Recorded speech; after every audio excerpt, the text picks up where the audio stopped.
Peace, family. Thanks for stopping by. This is Kareem again, and now I'm going to talk about credit. I told you I'm going to give you tips, and I'm going to veer off of my passion of herbs and whatnot when I'm dealing with actually showing you how to start a business and trying to get you to promote to start a business somewhere. And if you have a mentor, like I said in my other previous video, jump all over that. You don't have to go down with me. I just like going into details, and I have a passion for you guys being able to eat out here because it's getting bad out here when you don't actually know how to navigate. So the topic right here was talking about credit. Why credit is good, and you have to understand building a relationship with credit. First of all, I want you to understand that what we were taught when we were younger, incorrect information. A lot of individuals, I know you're gonna catch a lot of people. I'm gonna catch a lot of flack from this, but I'm talking about the have-nots, and I go back to that a lot because the haves have the luxury of being able to fall into inheritance or fall into some some people win the lottery, or some people get stuff passed down to them, or some people already have, when they turn a certain age, they get granted this, or they have that rich dad or rich mom or whoever is in their family, in the circle, that gives them the details that they need to actually navigate through this matrix that they're in. We don't have that at our footsteps. So when you don't understand this monetary system and this credit and debt system, you're gonna get swallowed up. You're gonna get swallowed up. And like I said before, it is a game.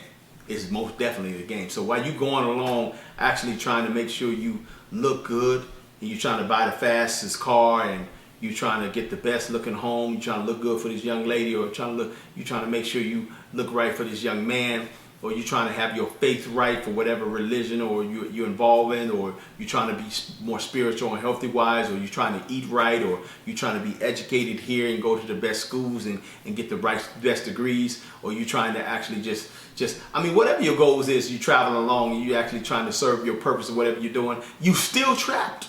If you live in the United States of America and you ain't checked out the matrix, you still trapped in the system.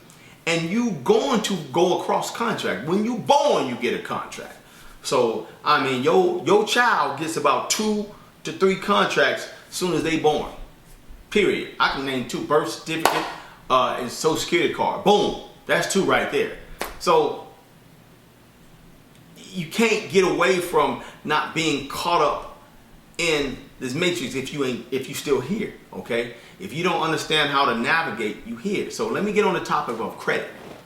Why is credit good? Since you here, you need to understand the importance of credit. Since you are on the stage or on the level like me, that have-nots, when you understand, it ain't so bad being on the have-nots level because your mind frame and you understand the board. So if you ever played chess, you need to start applying these chess pieces to the actual the game out there. I mean, in your home you have a king and a queen, most of us, and the other side is trying to divide the king and queen or take them off the board so they can actually smash that king and win the game. That's what the opponents is. So I don't want to go on that whole page right there because I can go in. I'm gonna actually do a video on that when I'm doing a rant going in. But back to the credit thing. You want to be able to actually build a trust relationship with the banks. Yes, you want to build a trust relationship with the banks. Credit Karma gives up a lot of information for those of you that don't have an account with Credit Karma, and those of you that have one. Go to that side over there to the left side when it's talked about credit report or credit information. I don't know exactly which one it is. Maybe I'll do a video on that and telling you how to actually look for things. They tell you what you're supposed to have. It actually goes down the list and telling you things that you don't have enough accounts open. It'll tell you that you have too many accounts that's closed. It'll tell you that your history is not old enough. Like, okay, if you just got out of the military or you just came home from some lockup place, you know what I'm telling you? Or if you just got into the game of trying to get your credit right and people are co-signing for you, you don't have enough information on your credit history. It's only 1 year or 2 years old and whatnot. And they don't trust you. So they won't do business with you. First and foremost, let me give you a tip to this credit game. These institutions don't talk to each other. They compete with each other. Okay? And when I start talking about the cities, states, and counties, y'all gonna understand even more. But I'm gonna stick to this credit right now. The credit is dealing with the bank. Okay? They all compete with each other. They don't talk to each other. Only time they talking to each other is when you doing some foul or some fraud, like fraud. Fraud is happening, and somebody else is saying, "Hey, look, this bounced over here. Why did it bounce? Because they deposited in my bank account over here with this said name, and it was written over here from this bank with this said name. Now, what's going on? Because it's bounced. Who's lying here? Is it you that made a mistake, Bank A, or is it Bank B that made a mistake? Or is it the person that opened up the accounts that made a mistake in doing fraud? Who made the mistake so we can stop doing business with them?" They trust each other, the banks, when they actually having checks coming from Bank A, Bank B, Bank C. But when it comes to you that open up the bank, they kind of don't trust you or anybody else's name that's endorsed on the instrument of check. They don't kind of trust them. So they trying to find out, because they know these Bank A, B, and C, they did a lot of work to get they bank accounts opened up. You know, get their license and get all their follow the procedures and rules and regulations to make sure that they are being able to do 401ks for people, CDs and mutual funds for people, and monetize people's money on Wall Street and other little investments. They did a lot, and they ain't gonna let no 1 or 2 or 4 or 5 individuals come along and mess that up for them. So they looking at you all the time. So you want to always make sure you are trustworthy. They'll give you the world when you're trustworthy. Now, when you add that to a business and they trust you, let me tell you, small change to a business, that's like a first loan for you for a business. When the banks trust you, they'll give you something like a $25,000, $30,000, $50,000 credit card.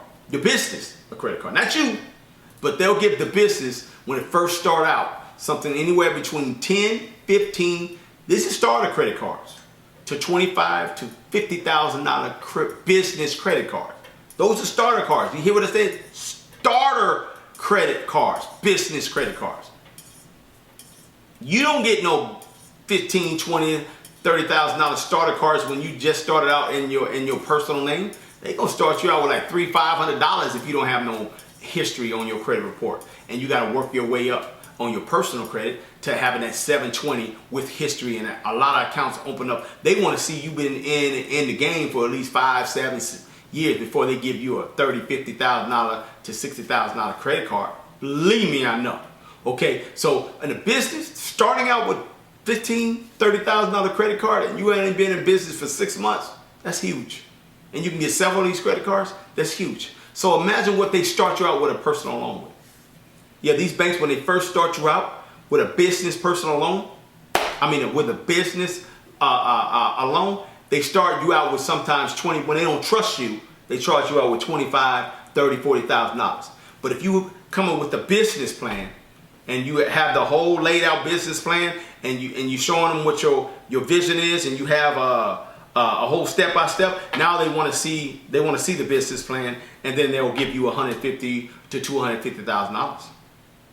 That's starter money when you have a business plan. Do you hear what I'm saying? When you have a business plan and you've been in business for about 3 to 6 months, and you already have a business personal account open with them, now you open up a business account with them, they already been trusting you because you have a personal account open with them, and you've been there with them 2, 3, 4, 5. Some of you been there 10 years. Now you open up a business account with them. They trust you personally, so you could be a personal guarantee for your business, a personal guarantee for your business, because you've been with them for so many years. They trust you. You see the trust right here of credit wise, and when they trust you like that, they'll give your business the world because they trust you. Okay, so a business. But if you walk in there and been there for 10 years, and you walk in there talking about wanting $100,000, $150,000, they ain't gonna give it to you. They say you need this, that. You have to show us that you can handle this, and that. But a business, it's almost like a requirement. You know, they know that a lot of businesses that start up and whatnot, a lot of people tell you that, okay, because you're black or because you're African American, they're not gonna give you no business loan. No, that's not true. You have to set up your business correctly and you have to apply correctly. If you're going in there trying to get a $150,000 business line of credit from a big bank that you've been there for 10 years, personal account, and you're trying to now, you just open up a corporation with them, a business account, and 3 months later you ask them for $150,000, denied. They're not going to give that to you. 4 months later, denied. They're not going to give that to you. But they will give it to you if you go through the channels of an SBA loan. They will give it to you if you are actually saying, you know what, I don't have a business plan right now, but I'm just a startup. I just started my business and I've been at it for the first 3 months and I need some money. You're a startup business, and when you're starting up for the first time, they're going to give you actually a loan, but they want to give you anywhere between $25,000 to $30,000 or $40,000. So if you're applying for less than $50,000 to $45,000 from this particular bank, and you're not asking for too much starting out, and then you're willing to put your own personal guarantee on it, basically you co-sign for your business, they're gonna be like, yeah, you've been with us 10 plus years, you've been with us 5 plus years, yeah, we'll give you this loan. Your FICO score is in the 680 above. We'll go ahead and front your business this $40,000. When they give you that money, you go to 2, 3 other banks that same day. Believe me, that same day. They'll give you the money. Now you have your $150,000 to maybe $200,000. Do the things you want to do. And when they give you the money, of course, you're saying that you're doing it for your business. I need some staples. I need some supplies. Not staples. I said staples. I need some supplies. I need actually some equipment for office supplies. That consists of computers, consists of all kinds of things, desks, tables. I need some actually. I need a gas card. I mean, it's the sky's the limit when you actually build and already have current trust with them, or you're building trust with them. So getting that money, you don't have to use it for that. You can use it for real estate. You can use it for flipping whatever, as long as you pay them back. That's the important thing. You want to pay them back, and you want to pay them back in record time. There's some people that take something like they get approved for a bank for like $35,000 at one bank, Bank A, and then they'll go up to another bank and get approved for $45,000. And then they'll go to that Bank B. Then they'll go to Bank C and they'll get approved for $25,000. This is all in one day. Then they go, that's Bank C. Then they go to Bank D and they get approved for $20,000. They got themselves over close to $150,000. They're like, okay, we're good now. They'll go and turn around and go to a county auction where they got houses at and whatnot. And then they'll go and order the county auction list that they come out with. Some states and counties that you live in, some of them come out with them every 3 months, some of them come out with every 4 months, some of them come out with them every month. You need to check with your county. They'll go and get that actually list, and they'll look and see what house they can start bidding on in the auction. And the houses are being so poorly flipped right now, and people don't have cash right now. They're taking other means to flip property. But you go get yourself a real estate agent, and you have the real estate agent show you these properties because you got $150,000 now that the bank didn't put into your pocket that you got to make payments on. Come on now, you can make payments with the money they gave you. Believe me, there's little tricks that people do and whatnot. Why they flip? You know what I'm saying? I mean, it's all legal. What does it have to do with you as long as you pay them? So you take that you go in there and actually bid on houses. You're like, okay, my limit, I'm not going over $50,000 on a property. So you find yourself a 3-bedroom, 2-bath in a particular area that needs some actual plumbing work, or one that actually needs some roof work, or one that needs some kitchen or bathroom work. You say your budget is less than 10 grand. You get yourself some actually unlicensed workers to get that job done for you because you ain't living in it. Okay, they do all the cosmetics and you buy the material and they get all that work done for you, bring it up to speed, and you spent yourself a total of maybe $60,000, on the property, purchasing it as well as that. Or you finance it because you got money now, you can finance. They tell you to put down 10%, 15%, or 3%. You go ahead and finance it. Now you got time to pay the bank back because you did your first flip. Could be your personal home, because everybody can have 2 homes in their name. You need to know that, and I'll start teaching you that information too. So you do your first flip as your own personal, your secondary home or whatever. So you flip that bad boy in less than 2 months because you got a real estate agent, and then you get the stuff done that needs to be done. So you done made 2 months payments on maybe $150,000 to all the banks combined. But you spent all the other banks, other 2 banks. Now I'm talking fast. because you probably can't follow along with me. But go take my class and I can actually break some of that down to you. But let me slow it down. So I'll say this. Say you got the money, like I mentioned. You started your corporation. You've been in your corporation. You set up all the little steps and you build credit with your actual bank because you've been there with them personally for a while, or you've been there with your business account and you have good credit, or you have somebody else that you hired with your business that has good credit. Now they can go get that business an actual loan. So you get to $30,000 at one bank, Bank A. You get yourself another $20,000 at Bank B. That's 50 G's. You get $45,000 at Bank C. That's $95,000. You get $30,000 at Bank D. That's $125,000. So you got yourself $125K. You go down there. This is just one scenario of several scenarios you can do. Now you go down to the auction, and you county auction or wherever your auction you go, and you get the papers. You do a little research for about a week or two before you even touch the money. Mind you, you don't even touch the money. It's just in your bank account. As long as you don't spend it, you don't owe. So you go down there, you do your research for about a week to 2 weeks, a month. You're very anxious to do your first flip. So you go down there and you actually go to the county, you get the paperwork, and you're like, oh my God, I can't believe that houses, Kareem was right. 2 bedroom, 27,000, 30,000, 40,000, 50,000, 60,000. So don't get greedy. Stay under 50,000. Be careful with it the first time. So you go and actually look at the a property, and you go get a real estate agent. You have them show you about 3 or 4 of these properties before the auction, okay? And you go down there and look at the properties. You're like, okay, she break out everything down what it needs. It needs this, it needs that, and you might even go hire yourself. Hey, can I bring me an inspector that I'm already paying money, that he's on my payroll? You give him $100, $75, and you have him come through and look at some things for you. He look at the electrical, he look at the bathroom, the kitchen, he look at other stuff that she already told you that it might need, okay? So you might want to stay away with some heavy jobs that might need roof work, or some heavy jobs that might need plumbing work. You stick with one of the ones that might need a little bit of pavement work, or some kitchen and some bathroom, and maybe a little bit of electrical work here and there, but not something heavy that might cost you, if you did it professionally, $20,000. But unprofessional people that are unlicensed, you can get them to do it for well under 5 G's. You know what I'm saying? You just buy the material. So you go in there and you get all your ducks in order, and you say, look, I like this house. You know, the auction is going to be coming up in a month and a half, and I got to have it ready. So you go find you some individuals